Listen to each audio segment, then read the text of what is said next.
Saudara-saudari yang saya kasihi sekalian, berdasarkan data-data yang dibentangkan kepada saya oleh Kementerian Kesihatan, saya dapati bahawa usaha-usaha untuk membendung wabak COVID-19 masih perlu diteruskan. Walaupun angka-angka menunjukkan perkembangan yang positif, langkah-langkah yang kita ambil hendaklah diteruskan sampai ke satu masa di mana kita yakin wabak COVID-19 dapat dibendung sepenuhnya. Sehubungan itu, saya ingin mengumumkan bahawa Perintah Kawalan Pergerakan PKP yang dijangka berakhir pada 28 April 2020 akan dilanjutkan untuk tempoh 2 minggu lagi, iaitu sehingga 12 Mei 2020. Dalam tempoh ini, kerajaan akan menilai data-data terkini yang disediakan oleh Kementerian Kesihatan untuk menentukan langkah-langkah seterusnya. Saya tidak menolak juga kemungkinan bahawa PKP akan dilanjutkan lagi selepas ini. Dan ini bermakna saudara-saudari mungkin tidak boleh menyambut Hari Raya di kampung seperti biasa. Saudara-saudari masih tidak boleh bekerja, kecuali bagi mereka yang bekerja dalam sektor yang dibenarkan. Perniagaan juga masih belum boleh dibuka sepenuhnya. Walau bagaimanapun, jika kes-kes COVID-19 ini terus mencatatkan penurunan yang ketara, maka kerajaan berkemungkinan akan melonggarkan kawalan pergerakan secara bertahap dalam beberapa sektor, termasuk sektor sosial. Ini untuk membolehkan saudara-saudari menjalani kehidupan yang lebih selesa.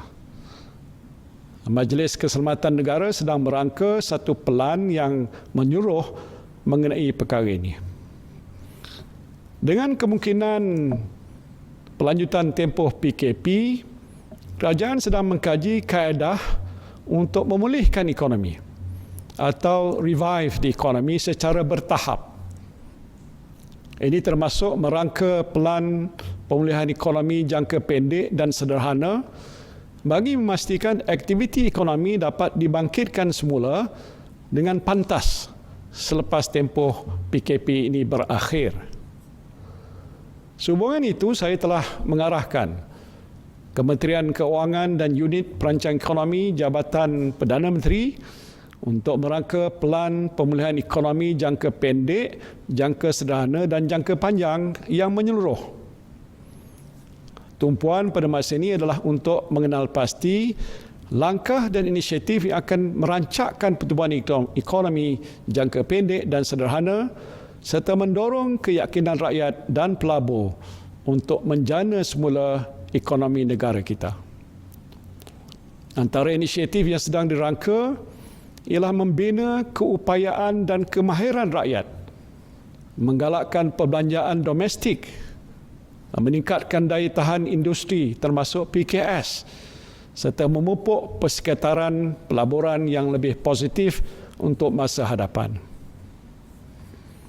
Saya tahu persoalan yang sedang bermain di fikiran saudara-saudari pada masa ini ialah bilakah saudara-saudari boleh kembali bekerja atau kembali memulakan perniagaan atau operasi syarikat masing-masing. Saya ingin memberikan sedikit bayangan. Walaupun PKP ini mungkin akan dilanjutkan lagi selepas ini, syarikat-syarikat dalam sektor-sektor tertentu akan dibenarkan beroperasi, tertakluk pada pematuhan syarat yang mementingkan keselamatan pekerja, penjarakan sosial dan kebersihan tempat bekerja. Pada masa ini pun beberapa sektor ekonomi telah dibuka. Dan selepas ini, kerajaan akan menimbang untuk membuka beberapa sektor dan subsektor yang lain, tertakluk kepada syarat-syarat yang ketat. Inilah untuk menjamin syarikat terus berdaya saing dan para pekerja dapat terus bekerja dalam persekitaran yang selamat.